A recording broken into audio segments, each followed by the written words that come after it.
6.3, d'autres exemples de taux de variation. Le taux de variation est aussi appelé la pente, qui est aussi la mesure de l'inclination d'une droite. La pente, ou le taux de variation, indique aussi la direction de la droite. Alors, on voit ici que les pentes positives montent de gauche à droite. Alors, lorsque je la regarde de gauche à droite, je vois qu'elle monte. De gauche à droite, elle monte. La prochaine ici, lorsque je la regarde, elle descend de gauche à droite. Alors, les pentes négatives descendent de gauche à droite. Pente positive, pente nulle ou une pente de zéro, pente négative, pas une fonction affine. Alors, il n'y a pas de pente pour une droite verticale. OK? Ce n'est pas une fonction affine. Pour trouver la pente d'une droite, on utilise souvent M pour indiquer la pente. On divise la variation ou le déplacement vertical. Alors, on divise la variation en Y, alors d'une valeur Y moins l'autre valeur d'Y, par la variation horizontale.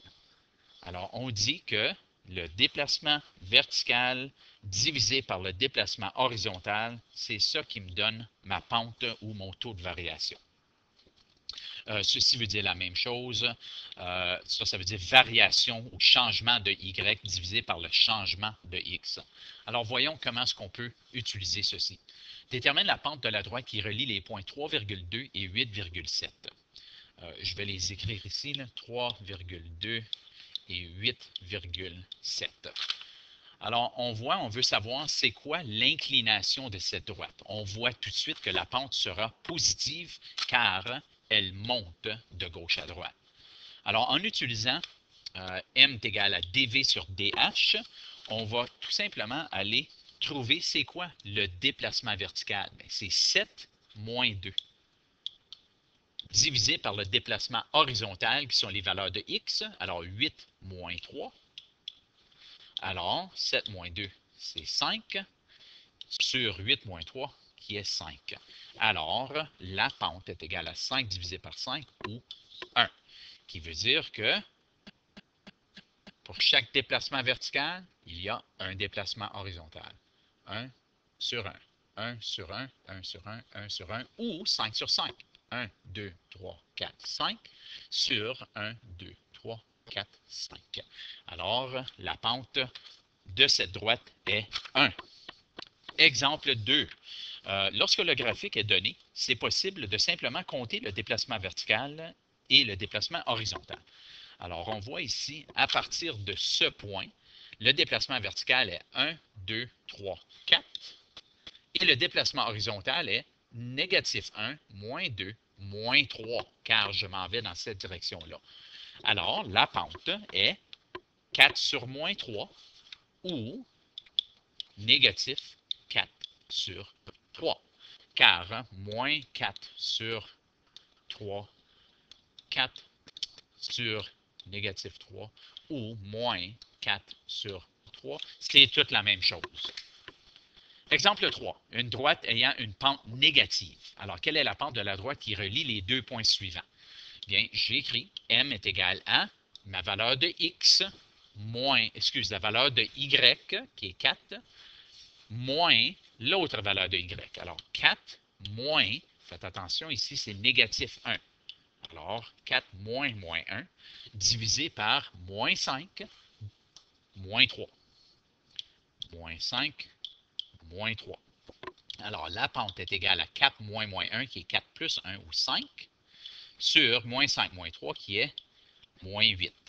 Je peux aussi écrire M est égal à, je mets le moins en avant, 5 sur 8.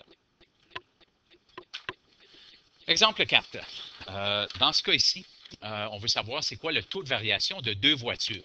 On a une voiture Smart qui m'a donné les deux points 5,120 et 15,360. Et on a un véhicule d'utilité sport qui m'a donné les deux points 10,90 et 20,180.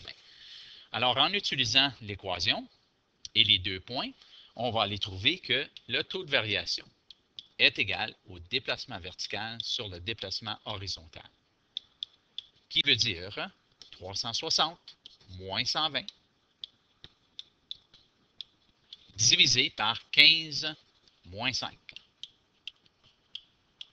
Alors, le taux de variation, ou la pente, est égal à 240 sur 10, qui veut dire que le TV est égal à 24. Les unités sont toujours Y sur X. Alors, ceci veut dire que la pente est 24 km par litre. En d'autres mots, la voiture Smart peut voyager 24 km en 1 litre. Pour le VUS, je vais utiliser la même variation, ou la même équation. Puis cette fois-ci, je vais utiliser M, juste pour montrer que ça n'a pas d'importance un ou l'autre. 180 moins 90, une valeur de Y moins l'autre valeur de Y, divisé par une valeur de X moins l'autre valeur de X. M est égal à 90 sur 10. M est égal à 9 km par litre. Donc, celle qui a une plus grande pente,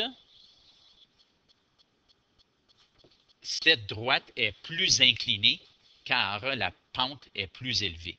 Et j'ai donné aussi que les deux taux de variation ont une valeur positive. Le taux de variation de la voiture la plus économique est supérieur et la droite représente, dans le diagramme, est plus inclinée. Pour chaque litre de carburant consommé, cette voiture parcourt une plus grande distance. Oui, elle peut faire 24 km en 1 litre, tandis que le camion peut faire 9 km en 1 litre. Alors, il y a des problèmes à pratiquer aux pages 209 et 210.